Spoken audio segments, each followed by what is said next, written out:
Dear friends, എല്ലാവർക്കും PSC പ്രിസത്തിലേക്ക് സ്വാഗതം. അപ്പോൾ ഇന്ന് നമ്മൾ 8ാം ക്ലാസ്സിലെ SCERT ന്യൂ സിലബസ് പ്രകാരമുള്ള സോഷ്യൽ സയൻസിൻ്റെ 5ാമത്തെ ചാപ്റ്ററിൻ്റെ 2ാമത്തെ പാർട്ടാണ് പഠിക്കാൻ പോകുന്നത്. അപ്പോൾ നമ്മുടെ 5ാമത്തെ ചാപ്റ്ററിൻ്റെ പേര് ഇന്ത്യൻ ഭരണഘടന, അവകാശങ്ങളും കർത്തവ്യങ്ങളും എന്ന് പറയുന്നതാണ്. അപ്പോൾ ഭരണഘടനയുമായി ബന്ധപ്പെട്ട ഒരുപാട് കാര്യങ്ങൾ നമ്മൾ ഈ ഒരു ചാപ്റ്ററിലൂടെ പഠിച്ചു പോകുന്നുണ്ട്. അപ്പോൾ നമ്മുടെ ആദ്യത്തെ പാർട്ട് കണ്ടിട്ട് മാത്രം 2ാമത്തെ പാർട്ട് കാണാൻ ശ്രമിക്കുക. അപ്പോൾ നമ്മുടെ ചാനൽ ആദ്യമായിട്ട് കാണുന്ന ആരെങ്കിലും ഉണ്ടെങ്കിൽ ഒന്ന് സബ്സ്ക്രൈബ് ചെയ്യുക. അതുപോലെ നിങ്ങൾക്ക് ക്ലാസ്സുകൾ ഇഷ്ടപ്പെട്ടാൽ ലൈക്ക് ചെയ്യാൻ മറക്കരുത്. കമൻറ്റുകൾ എന്തായാലും കമൻറ്റ് ബോക്സിലിടുക. അപ്പോൾ എല്ലാവർക്കും നല്ലൊരു ദിവസം ആശംസിച്ചുകൊണ്ട് നമ്മുടെ ക്ലാസ്സിലേക്ക് കടക്കാം. നമ്മൾ കഴിഞ്ഞ ക്ലാസ്സിൽ മൗലിക അവകാശങ്ങളെക്കുറിച്ചാണ് പഠിച്ചുകൊണ്ടിരുന്നത്. മൗലിക അവകാശങ്ങളിൽ സമത്വത്തിനുള്ള അവകാശത്തെക്കുറിച്ച് നമ്മൾ ഡീറ്റെയിൽ ആയിട്ട് പറഞ്ഞു കഴിഞ്ഞു. ഇനി നമുക്കിവിടെ പഠിക്കാനുള്ളത് സ്വാതന്ത്ര്യത്തിനുള്ള അവകാശമാണ്. Right to freedom. ദീർഘകാലം വൈദേശിക ആധിപത്യത്തിന് കീഴിൽ കഴിയേണ്ടി വന്ന ഇന്ത്യൻ ജനതയുടെ അഭിലാഷമാണ് സ്വാതന്ത്ര്യത്തിനുള്ള അവകാശം എന്ന മൗലിക അവകാശത്തിൽ പ്രതിഫലിക്കുന്നു. അപ്പം നമ്മുടെ മൗലിക അവകാശത്തിൽ പ്രധാനപ്പെട്ട ഒന്നാണ് സ്വാതന്ത്ര്യത്തിനുള്ള അവകാശം എന്ന് പറയുന്നത്. എന്തുകൊണ്ടാണ് നമുക്ക് സ്വാതന്ത്ര്യത്തിനുള്ള അവകാശം വേണമെന്ന് നമ്മുടെ മൗലിക അവകാശത്തിൽ പറയുന്നത്? ദീർഘകാലം വൈദേശിക ആധിപത്യത്തിന് കീഴിൽ കഴിയേണ്ടി വന്ന ഇന്ത്യൻ ജനതയുടെ അഭിലാഷമാണ് സ്വാതന്ത്ര്യത്തിനുള്ള അവകാശം എന്ന് പറയുന്നത്. ഭരണഘടനയുടെ 19 മുതൽ 22 വരെയുള്ള അനുച്ഛേദങ്ങൾ ഇത് പ്രകാരം സ്വാതന്ത്ര്യത്തിനുള്ള അവകാശങ്ങളും യുക്തിസഹമായ നിയന്ത്രണങ്ങളും വിശദീകരിക്കുന്നു. അപ്പോൾ നമ്മൾ സ്വാതന്ത്ര്യത്തിനുള്ള അവകാശത്തെക്കുറിച്ച് നമ്മുടെ ഇന്ത്യൻ ഭരണഘടനയിൽ പറയുന്നത് ഏത് മുതൽ ഏത് വരെയാണ്? 19 മുതൽ 22 വരെയുള്ള അനുച്ഛേദങ്ങളിലാണ് സ്വാതന്ത്ര്യത്തിനുള്ള അവകാശത്തെക്കുറിച്ച് പ്രതിപാദിക്കുന്നത്. അനുച്ഛേദം 19 പരാമർശിച്ചിട്ടുള്ള സ്വാതന്ത്ര്യങ്ങൾ ഇവിടെ താഴെ പറഞ്ഞിട്ടുണ്ട്. അതേതൊക്കെയാണെന്ന് നോക്കാം.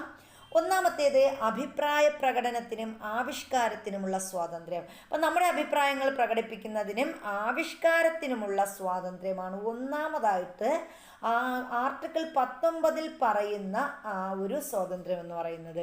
ഇനി എന്താണ്? സമാധാനപരമായി സമ്മേളിക്കാനുള്ള സ്വാതന്ത്ര്യം. അപ്പോൾ സമാധാനപരമായി സമ്മേളിക്കാനുള്ള സ്വാതന്ത്ര്യം. സമ്മേളിച്ചാൽ മാത്രം പോരാ, പിന്നെ എന്ത് ചെയ്യണം? സംഘടനകൾ രൂപീകരിക്കാനുള്ള സ്വാതന്ത്ര്യം.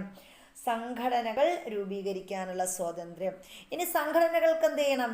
ഇന്ത്യയിലെവിടെയും സ്വതന്ത്രമായി സഞ്ചരിക്കാനുള്ള സ്വാതന്ത്ര്യം. അടുത്തെന്താണ്? ഇന്ത്യയിലെവിടെയും സ്ഥിരമായി താമസിക്കാനുള്ള സ്വാതന്ത്ര്യം. അതുപോലെ ഇഷ്ടമുള്ള തൊഴിൽ, വ്യവസായം, കച്ചവടം എന്നിവയിൽ ഏർപ്പെടുന്നതിനുള്ള സ്വാതന്ത്ര്യം. ഇത്രയുമാണ് ഈ 6 സ്വാതന്ത്ര്യമാണ് ആർട്ടിക്കിൾ 19 പറയുന്നത്. അപ്പോൾ ആർട്ടിക്കിൾ 19 പറയുന്ന സ്വാതന്ത്ര്യം ഏത് എന്ന് ചോദിച്ചു കഴിഞ്ഞാൽ, അല്ലെങ്കിൽ ഇതിൽ ഉൾപ്പെടുന്നത് ഏതെല്ലാം, അല്ലെങ്കിൽ ഉൾപ്പെടാത്തത് ഏതൊക്കെ എന്നൊക്കെ നമ്മളോട് ചോദിക്കാം. അപ്പോൾ ഇതെല്ലാം നമ്മൾ മനസ്സിലാക്കി വെക്കണം. ഒന്നാമത് നമ്മൾ പറഞ്ഞ അഭിപ്രായ പ്രകടനത്തിനും ആവിഷ്കാരത്തിനുമുള്ള സ്വാതന്ത്ര്യം, സമാധാനപരമായി സമ്മേളിക്കാനുള്ള സ്വാതന്ത്ര്യം, സംഘടനകൾ രൂപീകരിക്കാനുള്ള സ്വാതന്ത്ര്യം, ഇന്ത്യയിലെവിടെയും സ്വതന്ത്രമായി സഞ്ചരിക്കാനുള്ള സ്വാതന്ത്ര്യം, അതുപോലെ തന്നെ ഇന്ത്യയിലെവിടെയും സ്ഥിരമായി താമസിക്കാനുള്ള സ്വാതന്ത്ര്യം, ഇഷ്ടമുള്ള തൊഴിൽ, വ്യവസായം, കച്ചവടം എന്നിവയിൽ ഏർപ്പെടുന്നതിനുള്ള സ്വാതന്ത്ര്യം. ഇവ കൂടാതെ വിദ്യാഭ്യാസത്തിനുള്ള അവകാശം, ജീവനും വ്യക്തി സ്വാതന്ത്ര്യത്തിനുമുള്ള അവകാശം തുടങ്ങിയ അവകാശങ്ങൾ 20 മുതൽ 22 വരെയുള്ള അനുച്ഛേദങ്ങളിൽ പ്രതിപാദിക്കുന്നുണ്ട്. അപ്പം നമ്മൾ പറഞ്ഞു 19 മുതൽ 22 വരെയാണ് നമ്മുടെ സ്വാതന്ത്ര്യത്തിനുള്ള അവകാശങ്ങളെന്ന് നമ്മൾ പറഞ്ഞല്ലോ. അപ്പോൾ ഇതിൽ ആർട്ടിക്കിൾ 19 സ്വാതന്ത്ര്യത്തെക്കുറിച്ചാണ് നമ്മൾ പറഞ്ഞത്, അവകാശങ്ങളെ കുറിച്ചാണ് പറഞ്ഞത്. ഇനി കൂടാതെ നമ്മുടെ ജീവനും വ്യക്തി സ്വാതന്ത്ര്യത്തിനുമുള്ള അവകാശമുണ്ട്. അതുപോലെ വിദ്യാഭ്യാസത്തിനുള്ള അവകാശം. ഇതൊക്കെ 20 മുതൽ 22 വരെയുള്ള അനുച്ഛേദങ്ങളിൽ പ്രതിപാദിക്കുന്നുണ്ട്. രാജ്യത്തിൻ്റെ അഖണ്ഡത, പരമാധികാരം, സുരക്ഷിതത്വം തുടങ്ങിയ സാഹചര്യങ്ങളിൽ ഈ സ്വാതന്ത്ര്യങ്ങൾ യുക്തിസഹമായ നിയന്ത്രണങ്ങൾക്ക് വിധേയമാണ്. അപ്പോൾ രാജ്യത്ത് എന്തെങ്കിലും അടിയന്തരാവസ്ഥ ഉണ്ടാവുകയോ എന്തെങ്കിലും പ്രശ്നങ്ങൾ ഉണ്ടാവുകയോ ഒക്കെ ചെയ്തു കഴിഞ്ഞാൽ നമ്മുടെ ഈ സ്വാതന്ത്ര്യത്തിനും നമ്മുടെ രാജ്യത്തിൻ്റെ അഖണ്ഡതയ്ക്കും പരമാധികാരം, സുരക്ഷിതത്വം തുടങ്ങിയ സാഹചര്യങ്ങൾ മാനിച്ചുകൊണ്ട് ഈ സ്വാതന്ത്ര്യത്തിന് യുക്തിസഹമായ നിയന്ത്രണങ്ങൾക്ക് വിധേയമാണ് ഈ പറഞ്ഞ സ്വാതന്ത്ര്യങ്ങൾ. അതായത് 20 മുതൽ 22 വരെയുള്ള അനുച്ഛേദങ്ങളിൽ പ്രതിപാദിക്കുന്നവ. ഇനി നമ്മൾ ഇവിടെ എന്താണ് മുകളിൽ കൊടുത്തിരിക്കുന്ന ചിത്രം ഏത് അവകാശത്തെയാണ് സൂചിപ്പിക്കുന്നത്? അപ്പം നമുക്കറിയാം എന്താണ് ഓരോരുത്തർക്കും അവരവരുടെ അഭിപ്രായങ്ങൾ പ്രകടിപ്പിക്കാനുള്ള സ്വാതന്ത്ര്യമാണ് ഇവിടെ നിന്ന് നമുക്ക് മനസ്സിലാവും. അടുത്ത് നമ്മൾ പറയുന്ന അവകാശമാണ് വിദ്യാഭ്യാസ അവകാശ നിയമം, റൈറ്റ് ടു എഡ്യൂക്കേഷൻ ആക്ട് 2009. അപ്പോൾ 2009 വിദ്യാഭ്യാസ അവകാശ നിയമത്തെക്കുറിച്ചാണ് നമ്മളിവിടെ പറയാൻ പോകുന്നത്. 2002 86 ഭരണഘടനാ ഭേദഗതിയിലൂടെ അനുച്ഛേദം 21A പ്രകാരമാണ് വിദ്യാഭ്യാസം മൗലികാവകാശമായി പ്രഖ്യാപിക്കപ്പെട്ടത്. അപ്പോൾ വിദ്യാഭ്യാസം മൗലികാവകാശമാക്കിയ ഭരണഘടനാ ഭേദഗതി ഏത് എന്ന് ചോദിച്ചാൽ നമുക്ക് പറയാം 86 ഭേദഗതി 2002. അപ്പോൾ 2002 86 ഭേദഗതി പ്രകാരമാണ് എന്ത് ചെയ്തത്? നമ്മുടെ വിദ്യാഭ്യാസ അവകാശ നിയമം നിലവിൽ വന്നിരിക്കുന്നത്. ഏത് അനുച്ഛേദ പ്രകാരമാണെന്ന് ചോദിച്ചാൽ, അല്ലെങ്കിൽ ആർട്ടിക്കിൾ ഏതാണെന്ന് ചോദിച്ചാൽ 21A ആണ്. വിദ്യാഭ്യാസം മൗലിക അവകാശമാക്കിയ ആർട്ടിക്കിൾ അനുച്ഛേദം ഏത് എന്ന് ചോദിച്ചാൽ നമുക്ക് പറയാം 21A. 2009 വിദ്യാഭ്യാസ അവകാശ നിയമം പാർലമെന്റ് അംഗീകരിച്ചു. അപ്പോൾ ഈ പറഞ്ഞ വിദ്യാഭ്യാസ അവകാശ നിയമം പാർലമെന്റ് അംഗീകരിച്ചതെന്നാണ് 2009 ഈ വിദ്യാഭ്യാസ അവകാശ നിയമം പാർലമെന്റ് അംഗീകരിച്ചത്. 2010 ഏപ്രിലിൽ നിയമം പ്രാബല്യത്തിൽ വന്നു. അപ്പോൾ നമ്മുടെ വിദ്യാഭ്യാസ അവകാശ നിയമത്തെക്കുറിച്ചാണ് നമ്മൾ പറയുന്നത്. 2002 86 ഭേദഗതി പ്രകാരമാണ് വിദ്യാഭ്യാസ അവകാശ നിയമം ഒരു ഭേദഗതി ചെയ്തത്. ഏത് അനുച്ഛേദ പ്രകാരം എന്ന് ചോദിച്ചാൽ ആർട്ടിക്കിൾ 21A പ്രകാരമാണ്. ഇനി ഈ വിദ്യാഭ്യാസ അവകാശ നിയമം പാർലമെന്റ് അംഗീകരിച്ചതെന്ന് എന്ന് ചോദിക്കാം. അതെന്നാണ്? 2009 ഈ നിയമം അംഗീകരിച്ചിരിക്കുന്നത്? പാർലമെന്റ് അംഗീകരിച്ചിരിക്കുന്നത്.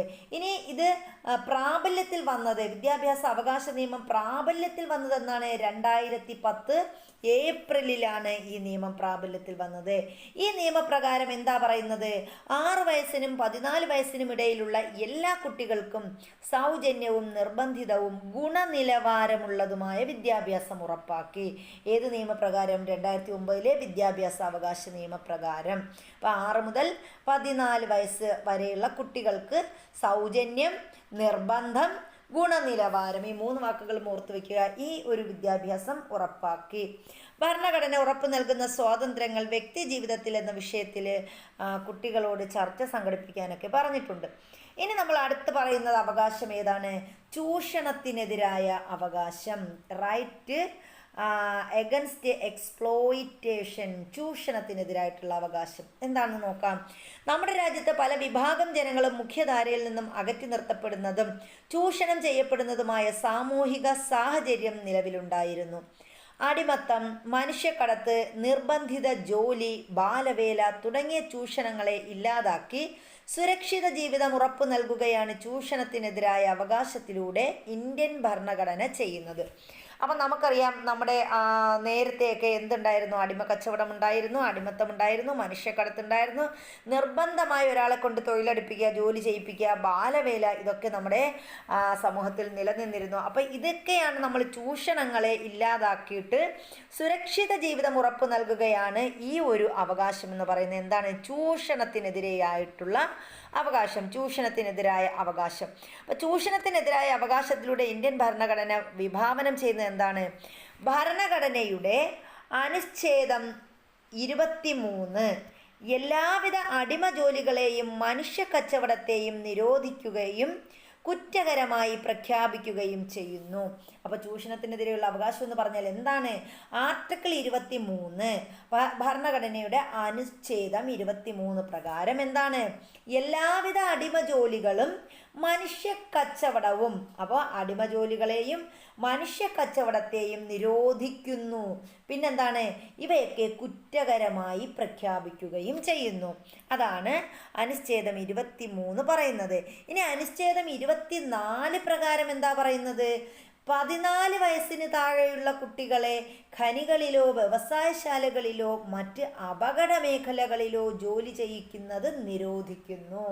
അപ്പോൾ 14 വയസ്സിന് താഴെയുള്ള കുട്ടികളെ 24 പ്രകാരമാണ്, ആർട്ടിക്കിൾ 24 പറയുന്നത് 14 വയസ്സിൽ താഴെയുള്ള കുട്ടികളെ ഖനികളിലോ വ്യവസായശാലകളിലോ മറ്റ് അപകട മേഖലകളിലോ ജോലി ചെയ്യിക്കുന്നത് നിരോധിക്കുന്ന ആ ഒരു ആർട്ടിക്കിളാണ് ആർട്ടിക്കിൾ 24. ഇനി 23 എന്താ നമ്മൾ പറഞ്ഞത്?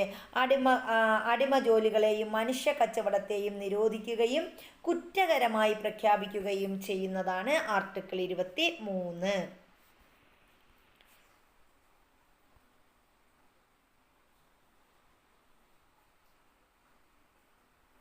ഇനി നമുക്ക് പറയാനുള്ളത് മതസ്വാതന്ത്ര്യത്തിനുള്ള അവകാശമാണ്. മതസ്വാതന്ത്ര്യത്തിനുള്ള അവകാശം.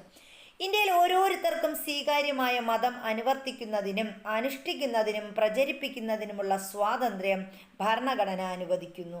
അപ്പം നമുക്ക് ഇന്ത്യയിൽ ഓരോരുത്തർക്കും എന്താണ്? സ്വീകാര്യമായ മതം അനുവർത്തിക്കുന്നതിനും അനുഷ്ഠിക്കുന്നതിനും അത് പ്രചരിപ്പിക്കുന്നതിനുമുള്ള സ്വാതന്ത്ര്യം ഭരണഘടന അനുവദിക്കുന്നുണ്ട്. ഈ അവകാശം അവരവരുടെ മനസാക്ഷിക്കനുസരിച്ച് പ്രവർത്തിക്കുവാനുള്ള സ്വാതന്ത്ര്യം ഉൾക്കൊള്ളുന്നതാണ്. എല്ലാ മതങ്ങൾക്കും തുല്യ പരിഗണനയും തുല്യ സംരക്ഷണവും മതസ്വാതന്ത്ര്യത്തിനുള്ള അവകാശം ഉറപ്പു നൽകുന്നുണ്ട്. എന്നാൽ മേൽപ്പറഞ്ഞ അവകാശം പൊതുക്രമം, ആരോഗ്യം, ധാർമ്മികത എന്നിവയുടെ നിയന്ത്രണങ്ങൾക്ക് വിധേയമായിരിക്കും. അപ്പം നമ്മളിവിടെ പറഞ്ഞത് എന്താണ്? മതസ്വാതന്ത്ര്യത്തിനുള്ള അവകാശത്തെക്കുറിച്ചാണ് പറഞ്ഞത്. ഇവിടെ പറഞ്ഞു എല്ലാവർക്കും, ഓരോരുത്തർക്കും അവരവർക്ക് സ്വീകാര്യമായ മതം അനുവർത്തിക്കുന്നതിനും അനുഷ്ഠിക്കുന്നതിനും അത് പ്രചരിപ്പിക്കുന്നതിനുമുള്ള സ്വാതന്ത്ര്യം ഭരണഘടന അനുവദിക്കുന്നുണ്ട്. ഈ അവകാശം അനുസരിച്ച് എന്താണ്? അവരവരുടെ മനസാക്ഷിക്കനുസരിച്ച് പ്രവർത്തിക്കാനുള്ള സ്വാതന്ത്ര്യം ഉൾക്കൊള്ളുന്നതാണ്. എല്ലാ മതങ്ങൾക്കും തുല്യ പരിഗണന, തുല്യ സംരക്ഷണം, മതസ്വാതന്ത്ര്യത്തിനുള്ള അവകാശം ഉറപ്പ് നൽകുന്നുണ്ട്. അപ്പം ഈ മേൽപ്പറഞ്ഞ അവകാശമൊക്കെ എന്താണ്? പൊതുക്രമം, ആരോഗ്യം, ധാർമ്മികത എന്നിവയുടെ നിയന്ത്രണങ്ങൾക്ക് വിധേയമായിരിക്കും എന്നുകൂടി പറയുന്നുണ്ട്. അതുകൂടി ഓർത്ത് വയ്ക്കുക. ഇനി നമ്മൾ പറയുന്നത് എന്താണ്? സാംസ്കാരികവും വിദ്യാഭ്യാസപരവുമായ അവകാശങ്ങൾ. അപ്പോൾ ഇവിടെ പറയുന്നു, ഞങ്ങൾക്ക് വിദ്യാഭ്യാസം സൗജന്യമായി ലഭിക്കുന്നത് സാംസ്കാരികവും വിദ്യാഭ്യാസപരവുമായ അവകാശപ്രകാരമാണോ എന്ന് കുട്ടി ടീച്ചറിനോട് ചോദിക്കുന്നു. അപ്പോൾ ടീച്ചർ പറയുന്നു, അല്ല, സൗജന്യ വിദ്യാഭ്യാസം സ്വാതന്ത്ര്യത്തിനുള്ള അവകാശത്തിൻ്റെ ഭാഗമാണ്. നമ്മൾ നേരത്തെ പറഞ്ഞു കഴിഞ്ഞു, സാംസ്കാരികവും വിദ്യാഭ്യാസപരവുമായ അവകാശങ്ങൾ ന്യൂനപക്ഷങ്ങളെ സംബന്ധിച്ചുള്ളതാണ്. അപ്പോൾ ശ്രദ്ധിക്കണം, സാംസ്കാരികവും വിദ്യാഭ്യാസപരവുമായ അവകാശങ്ങൾ എന്തുമായി ബന്ധപ്പെട്ടിരിക്കുന്നു? ന്യൂനപക്ഷ സമൂഹത്തെ സംബന്ധിക്കുന്നതാണ് ഈ ഒരു അവകാശം എന്ന് പറയുന്നത്. വൈവിധ്യങ്ങൾ നിറഞ്ഞ ഒരു രാജ്യമാണ് ഇന്ത്യ. അപ്പം നമുക്ക് നേരത്തെ അറിയാം, നമ്മുടെ ഇന്ത്യ എന്ന് പറയുന്നത് എന്താണ്? വൈവിധ്യങ്ങളുടെ രാജ്യമാണ്. മതപരവും ഭാഷാപരവും സാംസ്കാരികവുമായ ന്യൂനപക്ഷ വിഭാഗങ്ങൾ ഈ വൈവിധ്യത്തിൻ്റെ സവിശേഷതയാണ്. അപ്പോൾ ഈ ഒരു വൈവിധ്യം എന്ന് പറയുന്ന അവിടെ എന്തൊക്കെയാണ്? മതപരവും ഭാഷാപരവും സാംസ്കാരികവുമായ ന്യൂനപക്ഷ വിഭാഗങ്ങൾ ഈ വൈവിധ്യത്തിൻ്റെ സവിശേഷതയാണ്. രാജ്യത്തിൻ്റെ ഏതെങ്കിലും ഒരു പ്രത്യേക ഭാഗത്തോ രാജ്യത്തൊട്ടാകെയോ മറ്റ് വിഭാഗങ്ങളെക്കാൾ എണ്ണത്തിൽ കുറവുള്ളവരും ഒരു പൊതുഭാഷയോ മതമോ സംസ്കാരമോ പിന്തുടരുന്നവരുമായ ജനവിഭാഗങ്ങളാണ് ന്യൂനപക്ഷങ്ങൾ. അപ്പോൾ പലർക്കും ഈ ന്യൂനപക്ഷങ്ങളൊക്കെ എന്ന് പറഞ്ഞാൽ നമ്മൾക്കൊരു കേട്ടുകേൾവി മാത്രമായിരിക്കും. എപ്പോഴും ന്യൂനപക്ഷങ്ങളെക്കുറിച്ചൊക്കെ അഭിപ്രായങ്ങൾ പറയുന്നുണ്ട്, എന്തൊക്കെയാണെന്നൊക്കെ നമ്മൾ കേൾക്കുന്നുണ്ട്. പക്ഷെ എന്താണ് ന്യൂനപക്ഷം എന്ന് പറഞ്ഞാൽ? നമ്മുടെ രാജ്യത്തിൻ്റെ ഏതെങ്കിലും ഒരു പ്രത്യേക ഭാഗത്തോ അല്ലെങ്കിൽ രാജ്യത്തൊട്ടാകെയോ മറ്റ് വിഭാഗങ്ങളെക്കാൾ എണ്ണത്തിൽ കുറവുള്ളവരും ഒരു പൊതുഭാഷയോ മതമോ സംസ്കാരമോ പിന്തുടരുന്നവരുമായ ജനവിഭാഗങ്ങളാണ് ന്യൂനപക്ഷങ്ങൾ. ന്യൂനപക്ഷ വിഭാഗങ്ങൾക്ക് അവരുടെ സംസ്കാരവും ഭാഷയും ലിപിയും സംരക്ഷിക്കുന്നതിനും വികസിപ്പിക്കുന്നതിനുമുള്ള മാർഗങ്ങളാണ് സാംസ്കാരികവും വിദ്യാഭ്യാസപരവുമായ അവകാശങ്ങൾ എന്ന് പറയുന്നത്. അപ്പോൾ ന്യൂനപക്ഷങ്ങൾക്ക് എന്തിനുള്ള അവകാശമാണ്? അവരുടെ സംസ്കാരവും ഭാഷയും ലിപിയും സംരക്ഷിക്കുന്നതിനും വികസിപ്പിക്കുന്നതിനുമുള്ള മാർഗങ്ങളാണ് സാംസ്കാരികവും വിദ്യാഭ്യാസപരവുമായ അവകാശങ്ങൾ എന്ന് പറയുന്നത്. ഇത് പ്രകാരം മതപരവും ഭാഷാപരവും സാംസ്കാരികവുമായ എല്ലാ ന്യൂനപക്ഷങ്ങൾക്കും അവരുടേതായ വിദ്യാഭ്യാസ സ്ഥാപനങ്ങൾ സ്ഥാപിക്കുന്നതിനും നടത്തുന്നതിനുമുള്ള അവകാശമുണ്ട്. അപ്പോൾ സാംസ്കാരികവും വിദ്യാഭ്യാസപരവുമായ അവകാശങ്ങളിൽ വരുന്നതാണ് മതപരവും ഭാഷാപരവും സാംസ്കാരികവുമായ എല്ലാ ന്യൂനപക്ഷങ്ങൾക്കും എന്ത് ചെയ്യാൻ പറ്റും? അവരുടേതായ വിദ്യാഭ്യാസ സ്ഥാപനങ്ങൾ സ്ഥാപിക്കുന്നതിനും നടത്തുന്നതിനുമുള്ള അവകാശമുണ്ട്. അതിലൂടെ അവർക്ക് സ്വന്തം സംസ്കാരത്തെ സംരക്ഷിക്കുവാനും പരിപോഷിപ്പിക്കുവാനും സാധിക്കും. അപ്പം ഇതാണ് സാംസ്കാരികവും വിദ്യാഭ്യാസപരവുമായ അവകാശങ്ങളിൽ വരുന്നത്. ഇനി നമ്മൾ പറയുന്നത് എന്താണ്? നമ്മുടെ സംസ്ഥാനത്തെ ന്യൂനപക്ഷ വിഭാഗങ്ങൾ ഏതൊക്കെയാണെന്ന് കണ്ടെത്തി എഴുതുക. അപ്പോൾ ഭാഷാ ന്യൂനപക്ഷങ്ങളുണ്ട്, മത ന്യൂനപക്ഷങ്ങളുണ്ട്, സാംസ്കാരിക ന്യൂനപക്ഷങ്ങളുണ്ട്. അങ്ങനെ നിരവധി തരത്തിലുള്ള ന്യൂനപക്ഷ വിഭാഗങ്ങൾ നമ്മുടെ ഇന്ത്യയിൽ സംസ്ഥാനത്ത് ഉണ്ട്. ഇനി നമ്മൾ പറയുന്നത് ഭരണഘടനാപരമായ പരിഹാരങ്ങൾക്കുള്ള അവകാശമാണ്. എന്താണ് ഭരണഘടനാപരമായ പരിഹാരങ്ങൾക്കുള്ള അവകാശമെന്ന് നോക്കാം. വ്യക്തിയുടെ രക്ഷയ്ക്കും ഭദ്രതയ്ക്കും നൽകാവുന്ന അതിശ്രേഷ്ഠമായ പരിരക്ഷകളിലൊന്നാണ് ഭരണഘടനാപരമായ പരിഹാരങ്ങൾക്കുള്ള അവകാശം. ഭരണഘടനാപരമായ പരിഹാരങ്ങൾക്കുള്ള അവകാശത്തിൽ പറയുന്നത് എന്താണ്? മൗലിക അവകാശങ്ങൾ. അപ്പം നമ്മളിവിടെ ഇത്രയും നേരം പറഞ്ഞു സമത്വത്തിനുള്ള അവകാശം, സ്വാതന്ത്ര്യത്തിനുള്ള അവകാശം, അതുപോലെ ചൂഷണത്തിനെതിരായുള്ള അവകാശം, ഇങ്ങനെ മൗലിക അവകാശങ്ങൾ നമ്മൾ പറഞ്ഞല്ലോ. ഈ മൗലിക അവകാശങ്ങളിൽ ഏതെങ്കിലും ലംഘിക്കപ്പെടുന്ന പക്ഷം അവ പുനഃസ്ഥാപിച്ച് കിട്ടുന്നതിന് അനുച്ഛേദം 32 പ്രകാരം സുപ്രീം കോടതിയെയും അനുച്ഛേദം 226 പ്രകാരം ഹൈക്കോടതികളെയും സമീപിക്കാവുന്നതാണ്. അപ്പം നമ്മൾ നേരത്തെ പറഞ്ഞ നമ്മുടെ മൗലികാവകാശങ്ങളിൽ ഏതെങ്കിലും ഒന്നിന് ലംഘനം സംഭവിച്ചാൽ നമുക്ക് എന്ത് ചെയ്യാം? അനുച്ഛേദം 32 പ്രകാരം നമുക്ക് സുപ്രീം കോടതിയിൽ പോകാം. അനുച്ഛേദം 226 പ്രകാരം നമുക്ക് എങ്ങോട്ട് പോകാം? ഹൈക്കോടതികളെയും സമീപിക്കാവുന്നതാണ്. സുപ്രീം കോടതിയും ഹൈക്കോടതികളും റിട്ടുകളിലൂടെയാണ് മൗലികാവകാശങ്ങൾ പുനഃസ്ഥാപിക്കുന്നത്. അപ്പോൾ ഈ സുപ്രീം കോടതിയും ഹൈക്കോടതിയും നമ്മുടെ റിട്ടുകളിലൂടെയാണ് എന്ത് ചെയ്യുന്നത്? മൗലിക അവകാശങ്ങൾ പുനഃസ്ഥാപിക്കുന്നത്. ചിലപ്പോൾ ചോദിക്കും, സുപ്രീം കോടതിയും ഹൈക്കോടതിയും മൗലികാവകാശങ്ങൾ പുനഃസ്ഥാപിക്കുന്നത് എന്തിലൂടെയാണ്? എന്നിട്ട് കുറേ ഓപ്ഷൻസ് തരും. റിട്ടിലൂടെയാണ്, അല്ലെങ്കിൽ അവകാശങ്ങളിലൂടെയാണ്, സ്വാതന്ത്ര്യത്തിലൂടെയാണ് എന്നൊക്കെ പറയാം. അപ്പം നമുക്കെന്താ? സുപ്രീം കോടതിയും ഹൈക്കോടതികളും റിട്ടുകളിലൂടെയാണ് എന്ത് ചെയ്യുന്നത്? മൗലികാവകാശങ്ങൾ പുനഃസ്ഥാപിക്കുന്നത്. മൗലികാവകാശങ്ങൾ സംരക്ഷിക്കുന്നതിനായി സുപ്രീം കോടതിയോ ഹൈക്കോടതിയോ പുറപ്പെടുവിക്കുന്ന ഉത്തരവുകളും നിർദ്ദേശങ്ങളുമാണ് റിട്ടുകൾ. അപ്പം എന്താ റിട്ടുകൾ എന്ന് പറഞ്ഞാൽ? നമ്മൾ പറഞ്ഞ മൗലികാവകാശങ്ങൾ സംരക്ഷിക്കുന്നതിനായി സുപ്രീം കോടതിയോ അല്ലെങ്കിൽ ഹൈക്കോടതിയോ പുറപ്പെടുവിക്കുന്ന ഉത്തരവുകളും നിർദ്ദേശങ്ങളുമാണ് നമ്മൾ എന്തെന്ന് പറയുന്നത്? റിട്ടുകൾ എന്ന് പറയുന്നത്. ഇന്ത്യൻ ഭരണഘടനയുടെ ഹൃദയവും ആത്മാവുമാണ് ഈ അവകാശമെന്ന് ഡോക്ടർ BR അംബേദ്കർ വിശേഷിപ്പിക്കുന്നു. അപ്പോൾ നമ്മുടെ ഇന്ത്യൻ ഭരണഘടനയുടെ ഹൃദയവും ആത്മാവും എന്ന് BR അംബേദ്കർ വിശേഷിപ്പിച്ചത് എന്തിനെയാണ് എന്ന് ചോദിക്കും. എന്തിനെയാ? നമ്മുടെ ഈ ഒരു 32ാമത്തെ ആർട്ടിക്കിൾ, അതായത് നമ്മുടെ റിട്ടുകളെയാണെന്നാണ് പറയുന്നത്. ഇന്ത്യൻ ഭരണഘടനയുടെ ഹൃദയവും ആത്മാവുമാണ് ഈ അവകാശമെന്ന് ഡോക്ടർ BR അംബേദ്കർ വിശേഷിപ്പിക്കുന്നു.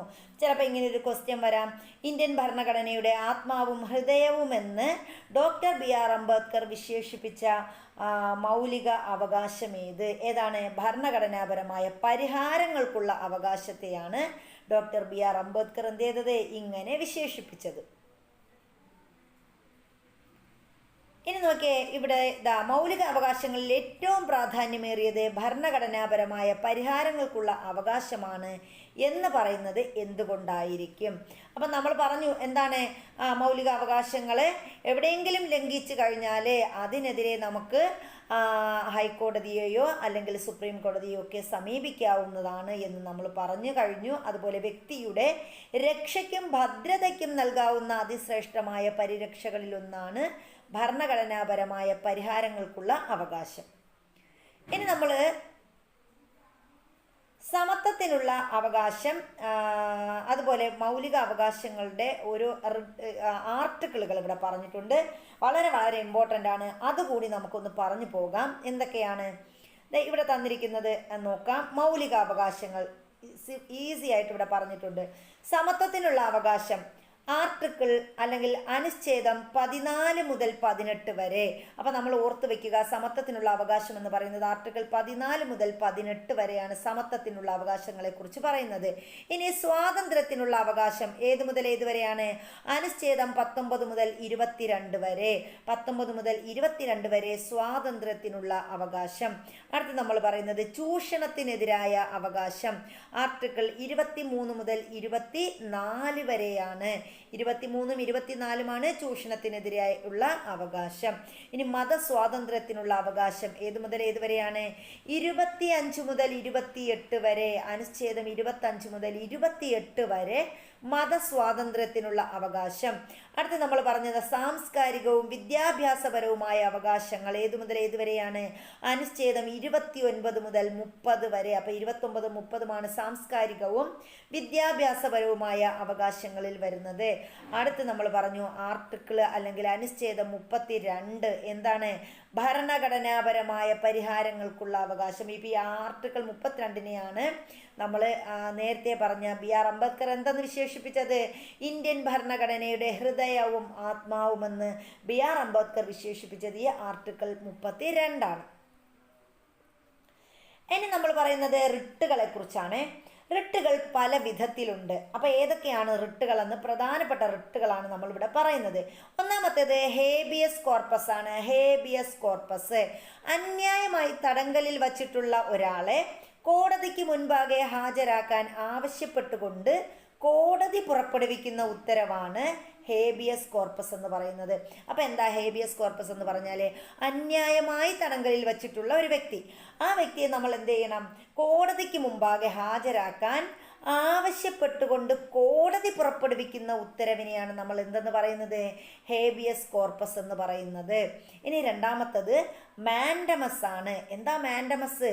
ഒരു ഉദ്യോഗസ്ഥൻ തൻ്റെ നിയമപരമായ കർത്തവ്യം നിറവേറ്റാതിരിക്കുന്നത് മൂലം മറ്റൊരു വ്യക്തിയുടെ അവകാശം ഹനിക്കപ്പെടുന്നതാണ് അല്ലെങ്കിൽ ഹനിക്കപ്പെടുന്നതായി കോടതി കണ്ടെത്തുമ്പോൾ പുറപ്പെടുവിക്കുന്ന ഉത്തരവാണ് മാൻഡമസ്.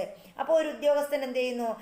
അദ്ദേഹത്തിൻ്റെ നിയമപരമായ കർത്തവ്യം നിറവേറ്റാതിരിക്കുന്നത് മൂലം മറ്റൊരു വ്യക്തിയുടെ അവകാശം ഹനിക്കപ്പെടുന്നു, അതിനെതിരെ കോടതി പുറപ്പെടുവിക്കുന്ന ഉത്തരവാണ് എന്ത്?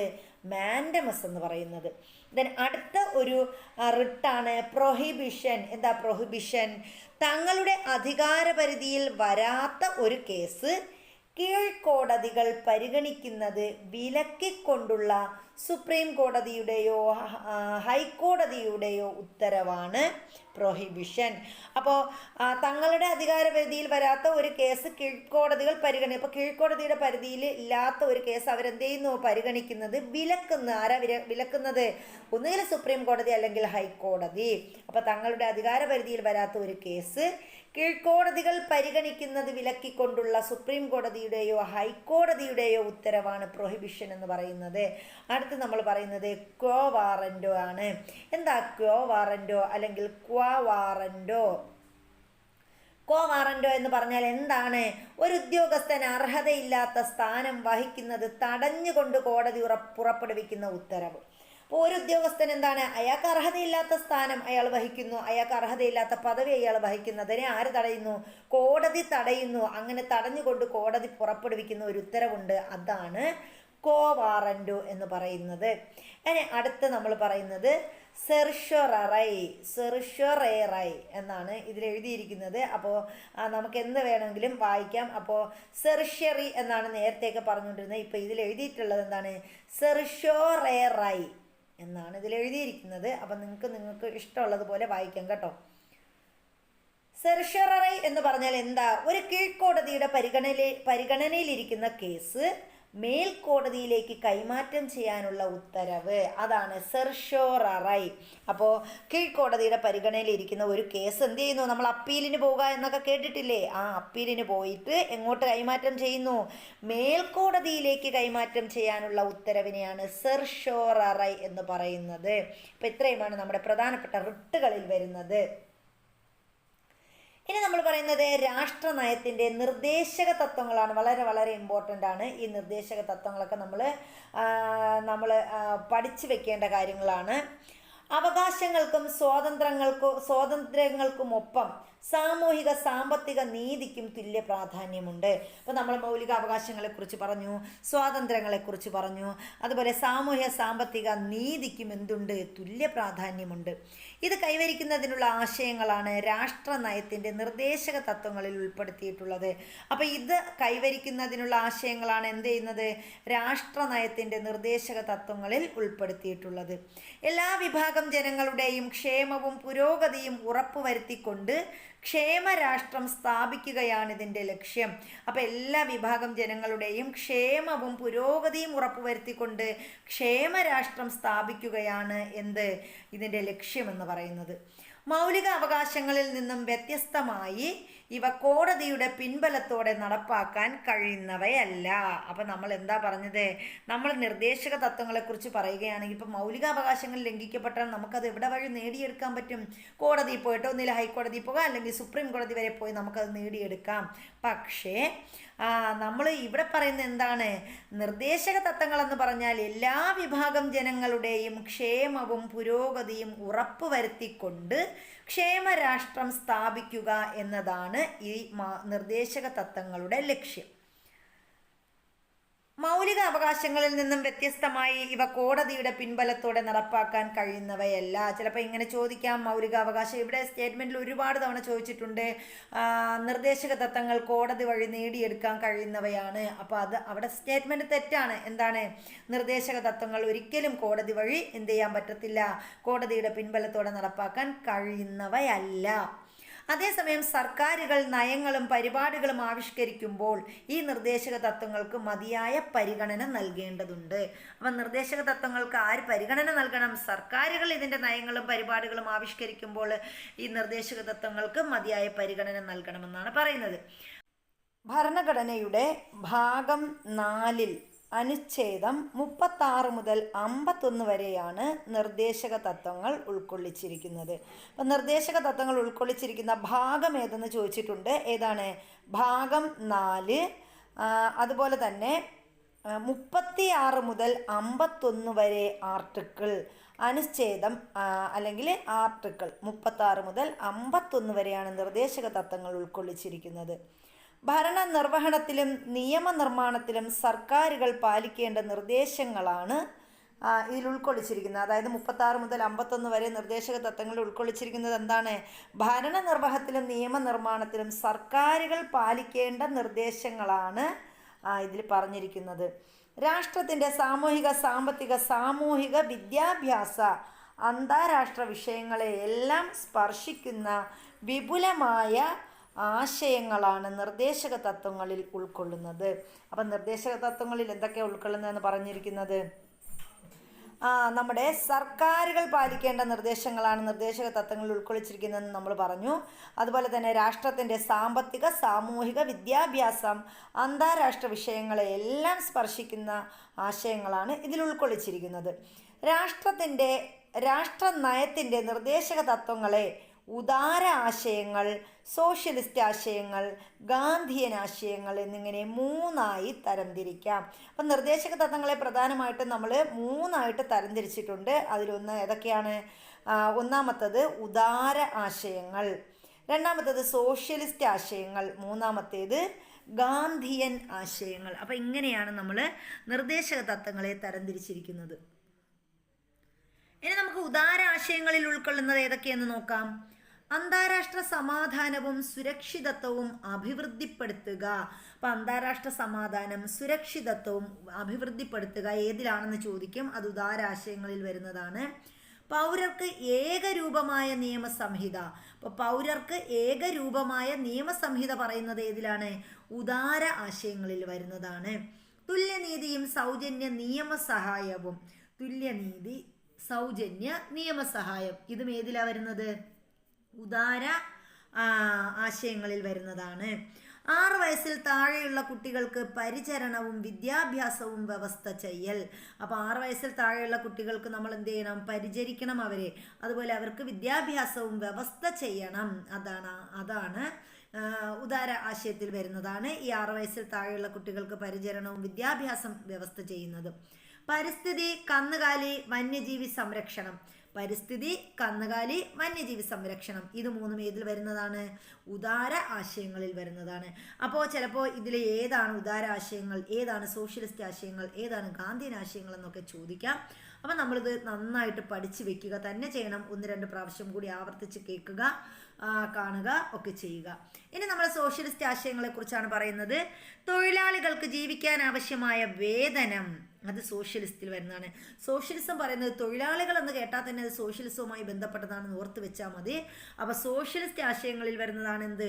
തൊഴിലാളികൾക്ക് ജീവിക്കാൻ ആവശ്യമായ വേതനം. സ്ത്രീക്കും പുരുഷനും തുല്യ ജോലിക്ക് തുല്യ വേതനം. അപ്പോൾ തുല്യ ജോലി തുല്യ വേതനം, അതും എന്തിൽ വരുന്നതാണ്? സോഷ്യലിസ്റ്റ് ആശയങ്ങളിൽ വരുന്നതാണ്. വ്യവസായശാലകളുടെ നടത്തിപ്പിൽ തൊഴിലാളികളുടെ പങ്കാളിത്തം. ഇപ്പോൾ വ്യവസായശാലകൾ നടത്തുന്നതിൽ ആർക്ക് പങ്കാളിത്തം ഉണ്ടാവണം? തൊഴിലാളികൾക്ക് പങ്കാളിത്തം ഉണ്ടാകണം. അതും മാക്സിൻ്റെ സോഷ്യലിസ്റ്റ് ആശയത്തിൽ വരുന്നതാണ്. ഇനി തൊഴിൽ ചെയ്യുന്നതിനുള്ള അവകാശം ഏതിൽ വരുന്നു? അതും സോഷ്യലിസ്റ്റ് ആശയങ്ങളിൽ വരുന്നതാണ്.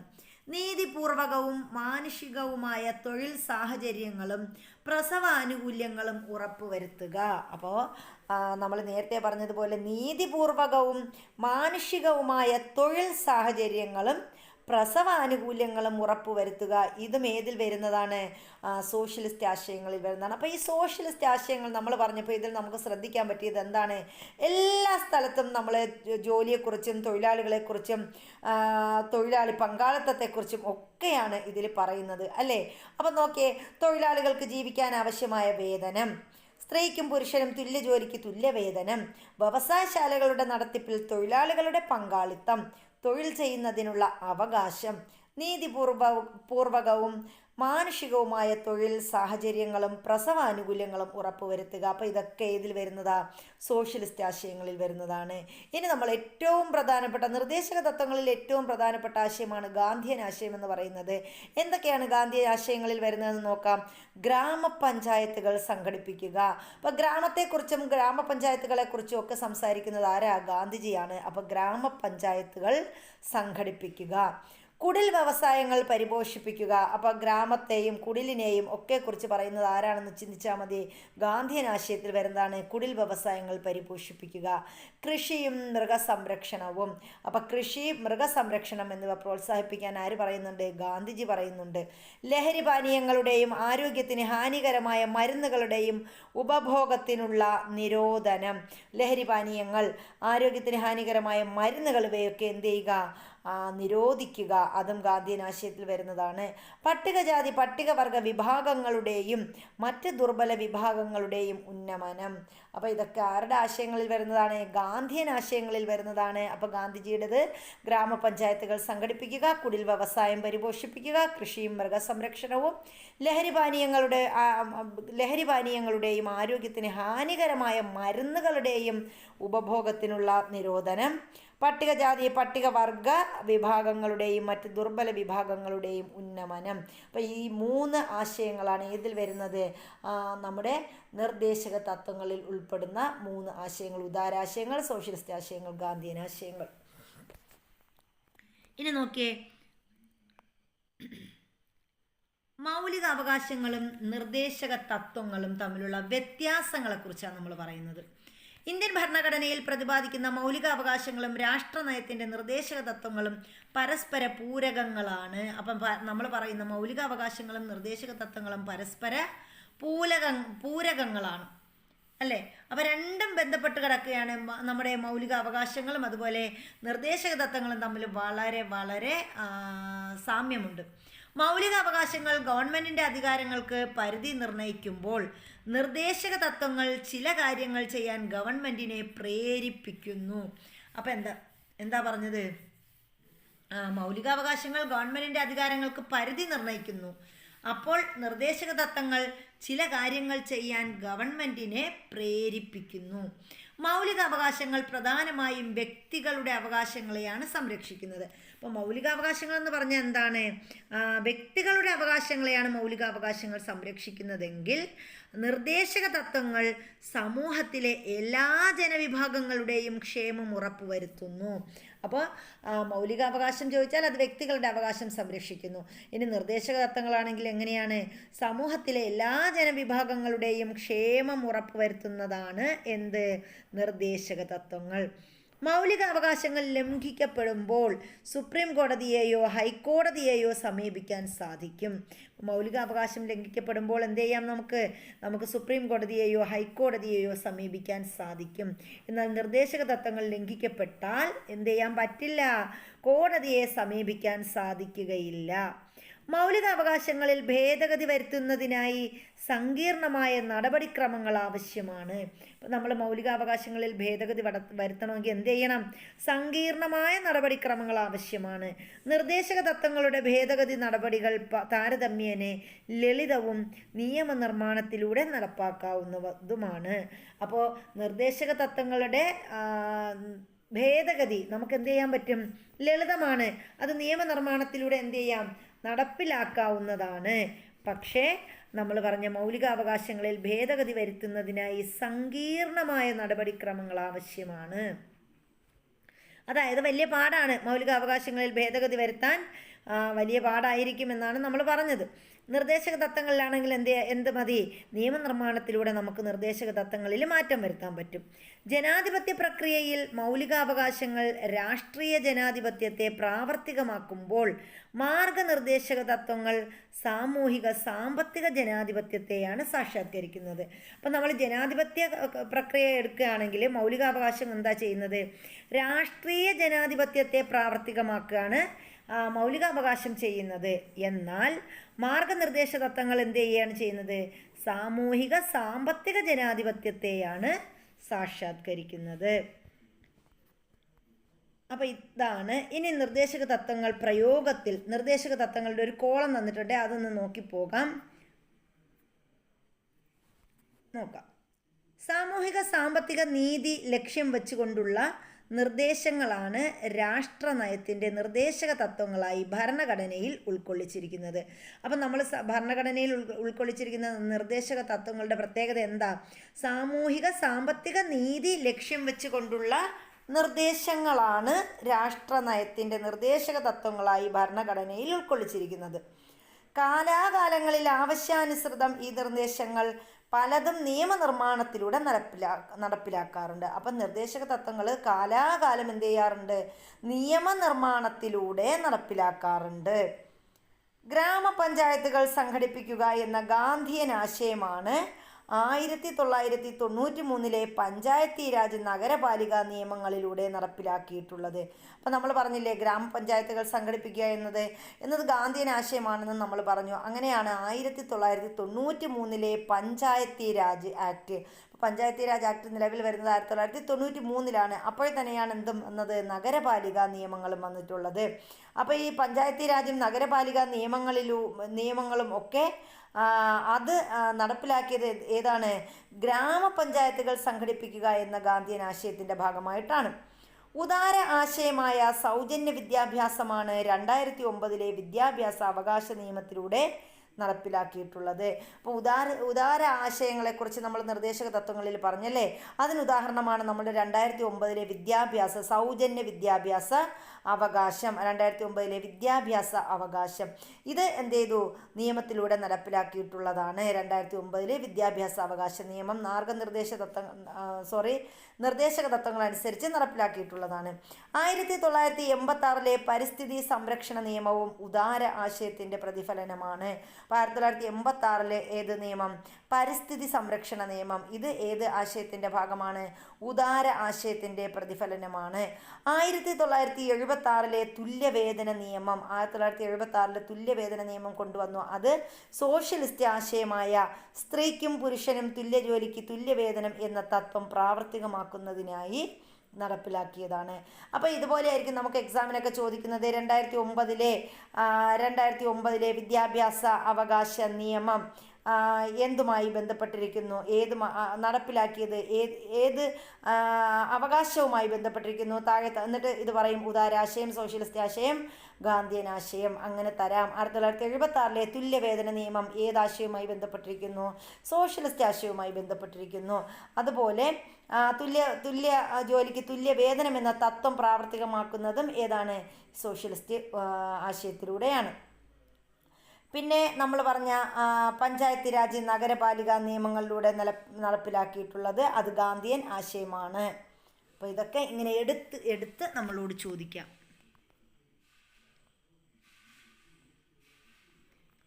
ഇനി ഇവിടെ അല്പം ഒരു സംഭാഷണം നമുക്കൊന്ന് നോക്കാം.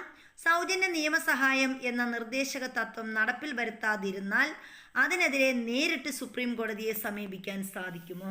അപ്പം സൗജന്യ നിയമസഹായം എന്ന നിർദ്ദേശക തത്വം നടപ്പിൽ വരുത്താതിരുന്നാൽ അതിനെതിരെ നേരിട്ട് സുപ്രീം കോടതിയെ സമീപിക്കാൻ സാധിക്കുമോ എന്നിവിടെ ഒരു കുട്ടി ചോദിക്കുന്നുണ്ട്. അപ്പോൾ എന്താ, നമ്മൾ നേരത്തെ പറഞ്ഞു എന്താണ്, നിർദ്ദേശക തത്വങ്ങൾ നിയമം വഴി നമുക്ക് നേടിയെടുക്കാൻ സാധിക്കില്ല എന്ന് നമ്മൾ ഈ ചാപ്റ്റർ തുടങ്ങുമ്പോഴേ നിർദ്ദേശക തത്വങ്ങൾ പറയുമ്പോഴേ പറഞ്ഞു.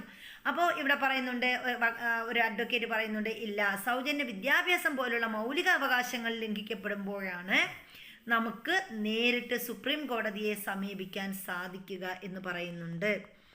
ഇനി നോക്കിയേ, മൗലിക അവകാശങ്ങളും നിർദ്ദേശക തത്വങ്ങളും തമ്മിലുള്ള വ്യത്യാസങ്ങൾ കണ്ടെത്തി എഴുതാൻ പറഞ്ഞിട്ടുണ്ട്. അപ്പോൾ മൗലിക അവകാശങ്ങൾ കോടതി വഴി പുനഃസ്ഥാപിക്കാൻ സാധിക്കും. നമ്മുടെ നിർദ്ദേശക തത്വങ്ങളോ നടപ്പിൽ വരുത്തുന്നതിനായി കോടതിയെ സമീപിക്കാൻ കഴിയില്ല. അപ്പോൾ മൗലിക അവകാശങ്ങൾ, നമ്മളിവിടെ മൗലിക അവകാശങ്ങളെക്കുറിച്ചും അതിൻ്റെ നിർദ്ദേശക തത്വങ്ങളുടെയും വ്യത്യാസങ്ങൾ നമ്മളിവിടെ പറഞ്ഞു അല്ലേ? എന്തൊക്കെയാണ്? പിന്നെ നമുക്ക് പറയാം, മൗലിക അവകാശങ്ങൾ പ്രധാനമായും വ്യക്തികളുടെ അവകാശങ്ങളെയാണ് സംരക്ഷിക്കുന്നത് അല്ലേ? മൗലിക അവകാശങ്ങൾ വ്യക്തികളുടെ അവകാശങ്ങൾ സംരക്ഷിക്കുമ്പോൾ നിർദ്ദേശക തത്വങ്ങൾ എന്താണ്? സമൂഹത്തിലെ എല്ലാ ജനവിഭാഗങ്ങളുടെയും ക്ഷേമം ഉറപ്പുവരുത്തുന്നു. അത് തമ്മിലുള്ള വ്യത്യാസമല്ലേ? അതുപോലെ മൗലിക അവകാശങ്ങൾ ലംഘിക്കപ്പെടുമ്പോൾ സുപ്രീം കോടതിയെയോ ഹൈക്കോടതിയെയോ സമീപിക്കാൻ സാധിക്കും. നിർദ്ദേശക തത്വങ്ങൾ ലംഘിക്കപ്പെട്ടാൽ കോടതിയെ സമീപിക്കാൻ സാധിക്കുമോ? ഇല്ല. അതും അവ തമ്മിലുള്ള വ്യത്യാസമാണ്. ഇനി മൗലികാവകാശങ്ങളിൽ ഭേദഗതി വരുത്തുന്നതിനായി നമുക്ക് സങ്കീർണമായ നടപടിക്രമങ്ങൾ ആവശ്യമാണ്. നിർദ്ദേശക തത്വങ്ങളിലാണെങ്കിലോ ഭേദഗതി നിയമം വഴി നമുക്ക് നടപ്പിലാക്കാവുന്നതാണ്. പിന്നെ പറഞ്ഞു, ജനാധിപത്യ പ്രക്രിയയിൽ മൗലികാവകാശങ്ങൾ രാഷ്ട്രീയ ജനാധിപത്യത്തെ പ്രാവർത്തികമാക്കുന്നു. മാർഗനിർദ്ദേശക തത്വങ്ങൾ എന്ത് ചെയ്യുന്നു? സാമൂഹിക സാമ്പത്തിക ജനാധിപത്യത്തെ സാക്ഷാത്കരിക്കുന്നു. അപ്പോൾ ഇതൊക്കെയാണ് ഇവ തമ്മിലുള്ള വ്യത്യാസങ്ങൾ എന്ന് പറയുന്നത്. ഇനി നമ്മൾ മൗലിക കർത്തവ്യങ്ങളെക്കുറിച്ചാണ് പറയുന്നത്. ഓരോരുത്തർക്കും ഓർക്കേണ്ടത്, ഞാനൊരു ഇന്ത്യക്കാരനായിരിക്കുമ്പോൾ തന്നെ എനിക്ക് എല്ലാ അവകാശങ്ങളോടൊപ്പം നിയതമായ ചുമതലകളുമുണ്ടെന്നാണ്. ഇങ്ങനെ പറഞ്ഞത് ആരാ? സർദാർ വല്ലഭായ് പട്ടേലിൻ്റെ വാക്കുകളാണിത്.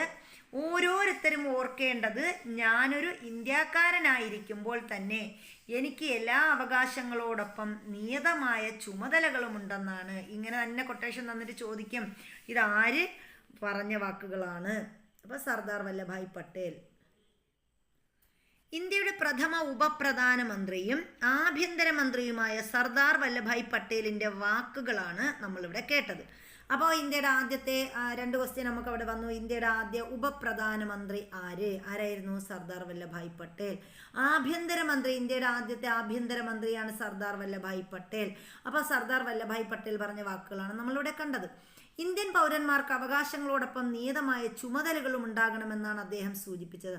അപ്പം നമുക്ക് ഒരുപാട് അവകാശങ്ങളുണ്ട്, അതുപോലെ തന്നെ നമുക്ക് ചില ചുമതലകളും ഉണ്ടെന്നാണ് ആര് പറയുന്നത്? സർദാർ വല്ലഭായ് പട്ടേൽ പറയുന്നത്. അവകാശങ്ങളും കർത്തവ്യങ്ങളും ഒരേ നാണയത്തിൻ്റെ 2 വശങ്ങളാണ്. അപ്പോൾ അവകാശങ്ങളും കർത്തവ്യങ്ങളും, നമുക്ക് കിട്ടുന്ന അവകാശത്തിനനുസരിച്ച് നമ്മൾ എന്ത് ചെയ്യണം? രാജ്യത്തോട് ചില ചുമതലകളൊക്കെ ചെയ്യണം. നമുക്ക് ചില കർത്തവ്യങ്ങളൊക്കെ ഉണ്ട്. അപ്പോൾ ഈ കർത്തവ്യങ്ങളും അവകാശങ്ങളും ഒരേ നാണയത്തിൻ്റെ 2 വശങ്ങളാണ്.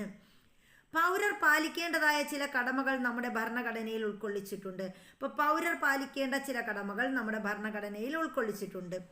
പൗരരുടെ മൗലിക കർത്തവ്യങ്ങളെക്കുറിച്ച് നിർദ്ദേശങ്ങൾ സമർപ്പിക്കുന്നതിനായി 1976 കേന്ദ്ര സർക്കാർ നിയോഗിച്ച കമ്മിറ്റിയാണ് സർദാർ സ്വരൻ സിംഗ് കമ്മിറ്റി.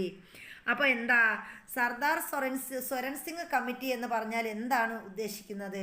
പൗരരുടെ മൗലിക കർത്തവ്യങ്ങളെക്കുറിച്ച് നിർദ്ദേശങ്ങൾ സമർപ്പിക്കുന്നതിനായി 1976 കേന്ദ്ര സർക്കാർ നിയോഗിച്ച കമ്മിറ്റിയാണ് സർദാർ സ്വരൺ സിംഗ് കമ്മിറ്റി. അപ്പോൾ സർദാർ സ്വരൺ സിംഗ് കമ്മിറ്റി നിലവിൽ വന്നത് എന്നാണ് 1976 കേന്ദ്ര സർക്കാരാണ് ഇത് നിയോഗിച്ചത്. ഇതിൽ എന്തിനു വേണ്ടിയിട്ടാണെന്ന് ചോദിച്ചാൽ പൗരരുടെ മൗലിക കർത്തവ്യങ്ങളെക്കുറിച്ച് നിർദ്ദേശങ്ങൾ സമർപ്പിക്കാനാണെന്ന് പറയാം. കമ്മിറ്റിയുടെ നിർദ്ദേശങ്ങൾ പരിഗണിച്ച് 1976 42ാം ഭരണഘടനാ ഭേദഗതിയുടെ ഭാഗമായി മൗലിക കർത്തവ്യങ്ങൾ ഉൾക്കൊള്ളുന്ന ഒരു പുതിയ ഭാഗം, അതായത് ഭാഗം 4A, മൗലിക കർത്തവ്യങ്ങൾ ഉൾപ്പെടുന്ന ഭാഗം ചോദിച്ചാൽ നമുക്ക് പറയാം ഭാഗം 4A. നിർദ്ദേശക തത്വങ്ങളാണെങ്കിലോ ഭാഗം 4A വരുമ്പം അത് മൗലിക കർത്തവ്യങ്ങളാകും. മൗലിക കർത്തവ്യങ്ങൾ ഉൾക്കൊള്ളുന്ന ഒരു പുതിയ ഭാഗം 4A ഭരണഘടനയിൽ ഉൾപ്പെടുത്തി. എപ്പോഴാ?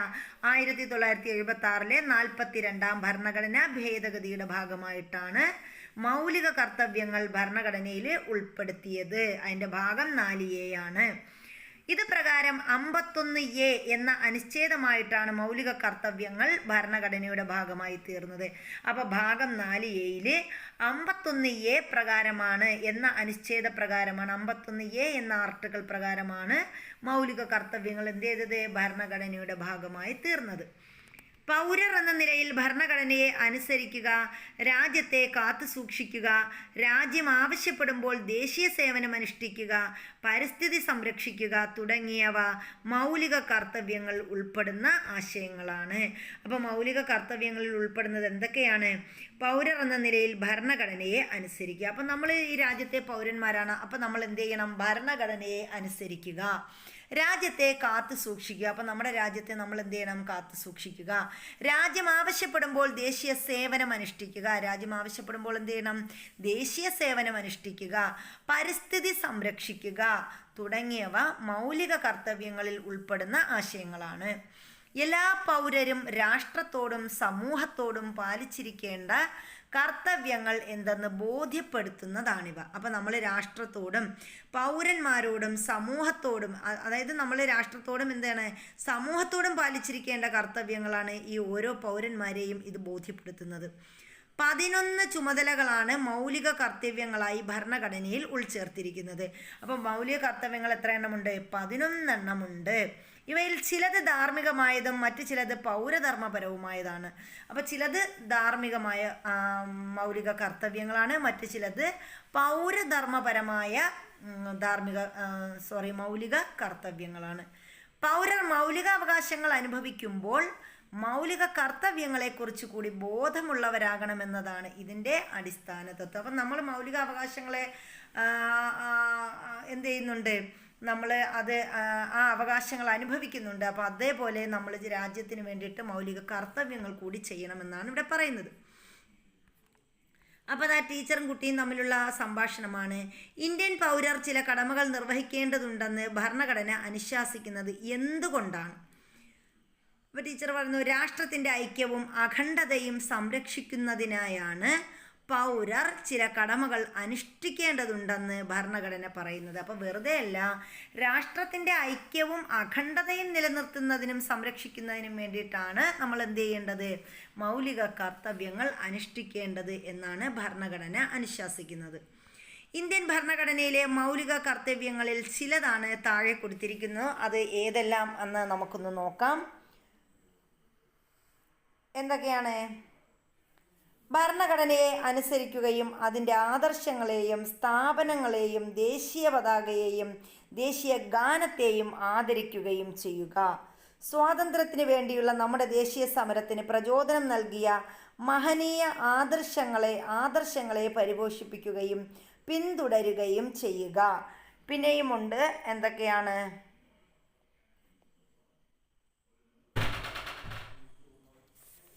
അടുത്ത മൂന്നാമത് നമുക്ക് പറയാം, ഇന്ത്യയുടെ പരമാധികാരവും ഐക്യവും അഖണ്ഡതയും കാത്തു സൂക്ഷിക്കുക. പിന്നെന്താണ്? നാലാമത്തത്, രാജ്യരക്ഷാ പ്രവർത്തനത്തിനും രാഷ്ട്ര സേവനത്തിനും സജ്ജരായിരിക്കുക. അഞ്ചാമത്തത്, മതം, ഭാഷ, പ്രദേശം, വിഭാഗം എന്നിവയ്ക്ക് അതീതമായി ഇന്ത്യയിലെ ജനങ്ങൾക്കിടയിൽ സാഹോദര്യം വളർത്താൻ ശ്രമിക്കുക. സ്ത്രീകളുടെ മാന്യതയെ ഹനിക്കുന്ന പ്രവൃത്തികൾ ഉപേക്ഷിക്കുക.